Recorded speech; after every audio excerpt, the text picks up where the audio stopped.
You spend your entire career looking forward to retirement. It's supposed to be the finish line, right? But what happens the day after the party when the alarm doesn't go off and the familiar rhythm of your life just isn't there? Today, we're going to dig into that huge social shift that retirement brings. We'll look at why it can feel so off, and more importantly, how you can intentionally and successfully rebuild your social world from scratch. This right here, this gets to the absolute heart of it. So many new retirees feel this deep sense of loss, almost like they don't know who they are anymore, and they can't quite figure out why. You know, you've done everything right, you prepared financially for decades, and yet, this emptiness can feel like you failed somehow. But here's the key. It's not personal. It's a structural problem. And just understanding that is the single biggest step toward fixing it.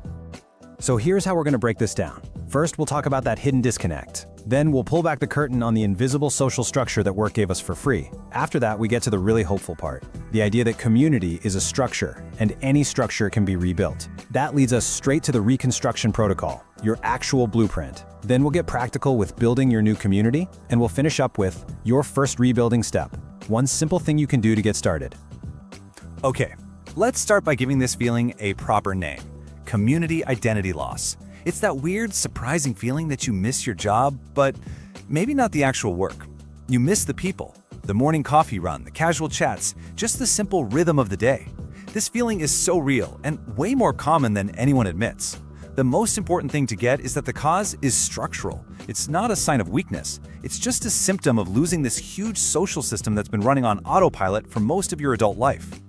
And this is the great paradox of how we plan for retirement, isn't it? We spend 40 years meticulously saving money, building up that financial nest egg, but we spend basically zero time planning for the social world we'll need when our main community, our workplace, just disappears. We assume the hard part will be managing our finances, but for so many, the real challenge is managing this sudden, deep feeling of being totally alone. So what is it about leaving a job that leaves such a massive hole? Well, it's because the workplace was never just a place to get a paycheck. It was this complex and mostly invisible social machine. It was just humming along in the background of our lives, taking care of our deep need for connection and purpose without us ever having to think about it. Let's look at the two key parts that made that machine run. The first piece of the puzzle is something called situational proximity. Sounds fancy, but it's super simple. It's just the regular contact we have with people because we happen to be in the same space. Think about it. You show up to the office, you go to the same meetings, you use the same kitchen. This creates effortless, consistent contact. You don't have to schedule a chat with a colleague. You just bump into them. This scheduled, mandatory repetition is the bedrock of any community, and work provided it for us automatically every single day. Now, the second piece might be even more important. It's the idea of weak ties. These are not your best friends. These are all the casual acquaintances you see every day. The person from another department you say hi to, the security guard, the barista who knows your order. This network is surprisingly vital for our mental health. Weak ties bring new ideas and information into our lives. They give us this constant low-stakes social validation that makes us feel seen and relevant and connected to something bigger than ourselves. They're basically the social glue of our daily lives.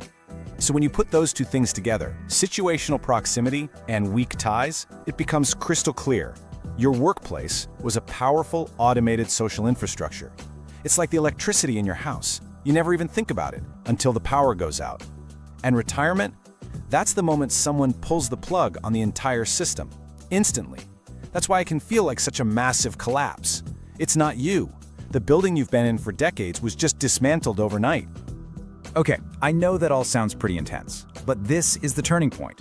This is where we shift from looking at the problem to actually building the solution. And honestly, it's a really hopeful and empowering idea. Because if the problem is that a structure collapsed, well, the solution is to become the architect and build a new one. If you remember one thing from this whole explainer, make it this. Community is not magic. It's not something that just happens to you if you get lucky. Community is a structure. It's built on things we can understand and replicate, like repetition and shared spaces and having a common purpose. And the best thing about a structure? You can design it. You can build it. This idea is a total game changer. It takes you from feeling like a victim of your circumstances to being the active architect of your own life. And that gives us a clear mission. We can't just sit back and wait for a new community to find us. We have to actively manufacture it. Now, the goal isn't to replace your old job, it's to replicate the essential social functions that your job provided. And that means deliberately creating new routines and finding new groups that have those two critical ingredients we talked about: scheduled repetition and a shared goal. So, how do we actually do this? What does it look like day to day? We need a blueprint, a clear, reliable plan to guide us. Let's get into the specific, actionable protocol designed for exactly this challenge. We call this blueprint the Community Reconstruction Protocol, or CRP. Think of it as a set of guiding principles for engineering your new social life. And let's be really clear, this is not about being fake or forcing friendships. It's about deliberately creating the conditions, the environment, where real, genuine connections can actually grow. The CRP really boils down to 3 core ideas. First, the structural replacement mandate. This is all about replacing that situational proximity from the office. It means you have to commit to what's called a third place: a coffee shop, a library, a volunteer group, a club. And the key is, you have to schedule it. Make it a recurring appointment. Second is the weak tie investment rule. This is about consciously rebuilding that network of casual acquaintances. And third is the role maintenance protocol. This is about finding a purpose. You need a role, no matter how small, in your new group. It is the fastest path to feeling like you truly belong. All right, we've got the blueprint. Now let's talk about the practical side of things. How to actually start putting up the walls. This is where we go from the what to the how, with some gentle, concrete steps you can start taking. Here are 4 concrete things you can do. First, a weak tie audit. Seriously, sit down and think, what little social interactions did my job provide? Was it the quick chat about sports, asking for advice, or just saying good morning to a dozen people? Figuring out what you lost tells you what you need to replace. Second, commit to mandatory repetition. This one's non-negotiable. Pick one activity, a class, a volunteer shift, a club, that forces you to show up at the same time in the same place every single week. Consistency is everything. Third, define your contributory niche. In your new group, what role can you play? You don't have to be the leader. You could be the person who brings the coffee, or remembers birthdays, or organizes the schedule. Having a job, however small, makes you part of the team. And finally, and this one is huge, adopt the inverse social goal. This last one, the inverse social goal, is a real game changer. The pressure to go out and make friends feels awful, right? It can be paralyzing. It turns every interaction into a performance. So just flip the goal. Don't focus on what you can get. Focus on what you can give. Your new mission is not to find a best friend. It's simply to become a reliable, familiar, positive presence in your new third place. Just show up, be pleasant, contribute your small part. That's it. When you take all that pressure off yourself, you create the space for real connections to happen naturally. You're not hunting for friends anymore. You're just tending a garden where they can grow on their own. And here's the really beautiful thing about all of this. Your work community was built on necessity. You were all there because you had to be. But this new community you're building, it's based on choice, on shared interests, on mutual contribution. And because of that, it's often so much stronger, more supportive, and more fulfilling than the one you left behind. You're not just replacing what you lost, you are building something better. Okay, we have covered a lot of ground, from understanding the structural problem to laying out a real blueprint for the solution. Now, let's just boil it all down to one final, clear takeaway and a simple, gentle challenge to get you started. If you walk away with just one idea today, let it be this one. The lonely, disorienting feeling you might have in retirement is not your fault. It's a structural problem. It's the collapse of a social system.